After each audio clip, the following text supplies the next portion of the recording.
రాజకీయాలు మేము చేయట్లేదండి. దిగజాడు రాజకీయాలు చేసింది 5 సంవత్సరాల పాలనలో ఉన్న వైసీపీ వాళ్ళు.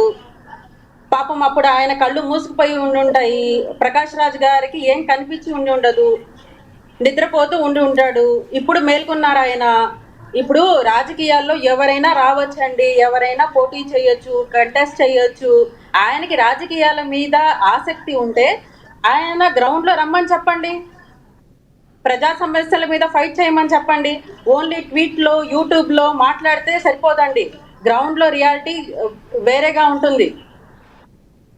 ఎంతసేపటికి మా అధినేత పవన్ కళ్యాణ్ గారి మీద, జన సైనికుల మీద పడి ఏడుస్తూ ఉంటాడు. ఆయన ఇంటెలెక్చువల్ గా ఆయన మేధావి అని ఆయన ఫీలింగ్. రైట్. ఒకసారి సనా గారు ఒక మాట చెప్పండి. ఏదైతే పవన్ కళ్యాణ్ గారు గతంలో బూతులు తిట్టాడు కాబట్టి నేను అలాగే తిడుతున్నానని చెప్పి రావణ్ అదే స్టేజ్ నుంచి మాట్లాడాడు, దీన్ని ఎలా చూస్తారు అసలు మీరు? పవన్ కళ్యాణ్ గారు బూతులు తిట్టారంటండి. ఎప్పుడు తిట్టారంట పవన్ కళ్యాణ్ గారు బూతులు? దేనండి, చెప్పుతో కొడతాను వైసీపీ గోండా కొడకల్లారా అని ఏదైతే అన్నాడో నేను అదే మాట్లాడాను. నాకు పవన్ కళ్యాణ్కి తేడా ఏంటి అడుగుతున్నాడు ఆయన.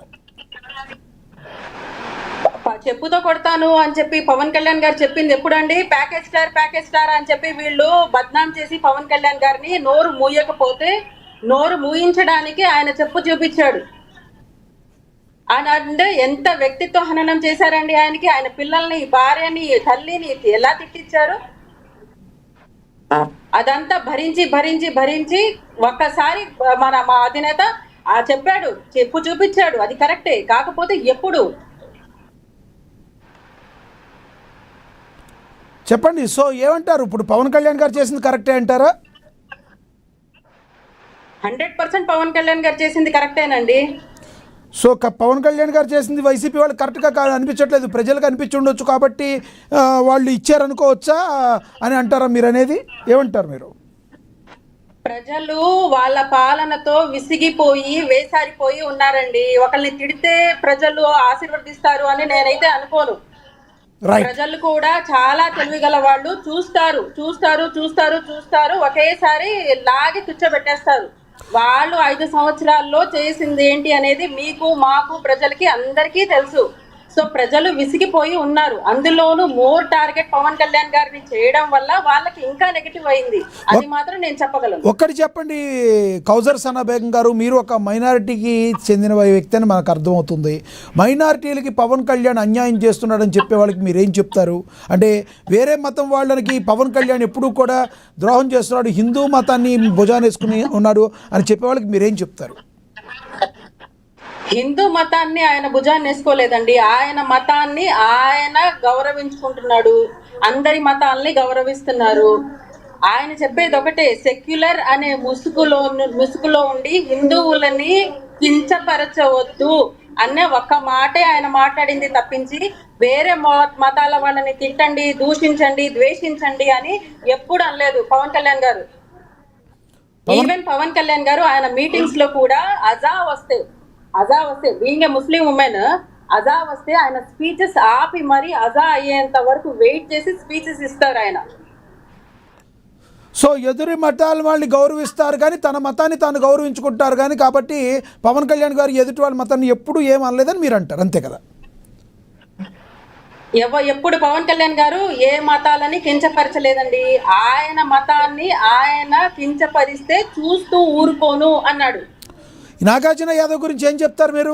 గతంలో మీ పవన్ కళ్యాణ్ కావచ్చు అందరినీ కూడా తిట్టకుండా తిట్టారు, కానీ వైసీపీ వాళ్ళు అంటున్నారు మీరు మాత్రం మంత్రాలు చదువుతున్నట్టున్నాయా? గతంలో మీ కూటమి నేతలు టీడీపీ వాళ్ళు కానీ జనసేన వాళ్ళు కానీ ఎంతోమంది బండ బూతులు తిట్టారు, మా భారతమ్మని తిట్టారు, ఎంతోమందిని తిట్టారు, మరి మీకొక రూలు మాకొక రూలు అని అడుగుతున్నారు, వాళ్ళకి ఏం చెప్తారు మీరు? ఏ పార్టీ అయినా అండి, ఇప్పుడు జనసేన అయినా, ఇప్పుడు వైసీపీ అయినా, టీడీపీ అయినా, పవన్ కళ్యాణ్ గారు చెప్పింది ఒకటే, బూతుల సంస్కృతి పోవాలి. బూతులు ఇప్పుడు మనము పెద్దవాళ్ళమై ఉండి మనమే బూతులు తిట్టుకుంటుంటే టీవీల్లో చూసే చిన్నపిల్లలు డిబేట్లు, ఒకవేళ చిన్నపిల్లలు న్యూస్ చూసి డిబేట్లు వాళ్ళేం నేర్చుకుంటారండి? చిన్నపిల్లలు ఏం నేర్చుకుంటారు? రాజకీయాల మీద వాళ్ళకి ఏ రకమైన ప్రభావం పడుతుంది? అందుకే బూతులు మాట్లాడే సంస్కృతిని, బూతుల్ని ఒకళ్ళని ద్వేషించుకునే దాన్ని నియంత్రించాలి అని చెప్పే పవన్ కళ్యాణ్ గారు దీని మీద చాలా సీరియస్ గా వార్నింగ్ ఇచ్చారు. యూట్యూబ్ లో మాట్లాడే వాళ్ళు ఒళ్ళు జాగ్రత్తగా పెట్టుకుని మాట్లాడండి, లేకపోతే చర్యలు తప్పవు అన్న సందేశం కూడా పవన్ కళ్యాణ్ గారు చాలా గట్టిగా ఇచ్చారు. మీ ద్వారా అడగాలనుకుంటున్నాను, జనసేన పార్టీలో అన్ని మతాలకి అన్ని కులాలకి సమానమైన చోటు ఉందంటారా? ఎందుకంటే మీరు ఒక మైనారిటీ వర్గీయులుగా మీకైతే తెలుస్తుంది కాబట్టి అడుగుతున్నా. ఎలా అంటారు, మీకు అందరికీ సమానమైన రేషియోలో ఇస్తున్నారా ఇంపార్టెన్స్? ఆబ్వియస్లీ ఇస్తారండి. సమానంగా పవన్ కళ్యాణ్ గారు ఇవ్వకపోతే ఇంకెవరు ఇస్తారండి? ఇప్పుడు అన్ని మతాలని, ఇప్పుడు ఆయన మతాన్ని ఆయన గౌరవించుకుంటున్నాడు, వేరే వాళ్ళ మతాలకు కూడా అంతే ఇంపార్టెన్స్ ఇస్తున్నారు, గౌరవిస్తున్నారు. ఇంపార్టెన్స్ అయితే ఖచ్చితంగా ఇస్తున్నారు. ఇప్పుడు ప్రకాష్ రాజ్ గారు మాట్లాడిన మాటల్లో మనకు స్పష్టంగా ఒకటి కనిపిస్తుంది. ఏంటంటే ఇప్పుడు పవన్ కళ్యాణ్ గారు చేస్తున్న అభివృద్ధిని చూసి ఓర్వలేక ఎలాగైనా వీళ్ళని బద్నాం చేయాలి అని చెప్పి మా మీద బురద వేసే ప్రయత్నం చేస్తున్నారు ప్రకాష్ రాజ్ గారు అని నేను అనుకుంటున్నాను. రైట్. సనా బేగం గారు మళ్ళీ మాట్లాడతాం మీతో. మనం ఒకసారి వైసీపీ అధికార ప్రతినిధి మోహన్ రెడ్డి గారితో మాట్లాడదాం. ఎల్ఎం మోహన్ రెడ్డి గారు. మోహన్ రెడ్డి గారు నమస్తే సార్. లక్ష్మణ గారు, మీకు, వంశీ గారికి, సనా బేగం గారికి, చూస్తున్న వీక్షకులకు అందరికీ పేరు పేరున హృదయపూర్వకంగా నమస్కారం అండి. నమస్తే సార్. ఏళ్ళన్నీ మీ వైపే తిప్పుతున్నాయి. ఎందుకంటే గతంలో ఎవరు ఎన్ని మాట్లాడున్నా కూడా ప్రస్తుతం హాట్ టాపిక్ అయితే మరి మీ వైసీపీ అధికార ప్రతినిధి, రాష్ట్ర అధికార ప్రతినిధి నాగార్జున యాదవ్ తిట్ల పురాణం గురించి మాట్లాడుతున్నారు. ఏమంటారు మీరు? నాగార్జున యాదవ్ రేవంత్ రెడ్డి గారిని తిట్టినా, చంద్రబాబు నాయుడు గారిని తిట్టినా, ఎవరిని తిట్టినా, ఎవరు తిట్టినా తప్పే, దానితే సమర్థించేది కాదు. కానీ కాకపోతే నాగార్జున యాదవ్ గారు మాట్లాడినటువంటి పూర్తి సారాంశం అయితే చూపించలేదు. చంద్రబాబు నాయుడు గారిని రే అనేది మాత్రం చూపిస్తున్నారు. ఏ సందర్భంలో ఏం మాట్లాడినదైతే తెలియదు. నాకు తెలిసి చంద్రబాబు నాయుడు గారు లాంటి వ్యక్తిని ఒరేగిరి అనేటంత అవసరం ఉండదు. కాకపోతే ఆ భాష ఎక్కడ మాట్లాడేప్పుడు ఏది వచ్చిందో మనకు తెలుసు. అది మాట్లాడింటే మాత్రం తప్పే, ఒరే అంటే తప్పే. నేను ఇప్పుడు ఎక్కడున్నా దీని అయితే నేను ఖండిస్తున్నాను. కానీ సేమ్ టైంలో జగన్మోహన్ రెడ్డి గారు ముఖ్యమంత్రిగా ఉన్నప్పుడు ప్రజెంట్ ఒక అతను, నాకు తెలిసి ఇంతకుముందు ఏదో యుఎస్లోనే ఎక్కడో పనిచేసి వచ్చి ఇది హైదరాబాద్లో ఇప్పుడు కంపెనీ పెట్టుకొని నడుపుతున్నట్ట. మొన్న ఏదో ఒక ఇంటర్వ్యూలో కూడా చూసిన. అతను స్వయంగా ఒక లేఖి నా కొడుకు మనకు ముఖ్యమంత్రిగా ఉన్నాడు అని చెప్పినాడంటే వాళ్ళు ఎంత దిగజారిపోయినారో. మరి వాళ్ళ భాష, వాళ్ళ మాట్లాడినప్పుడు దానికి సంబంధించినటువంటి మా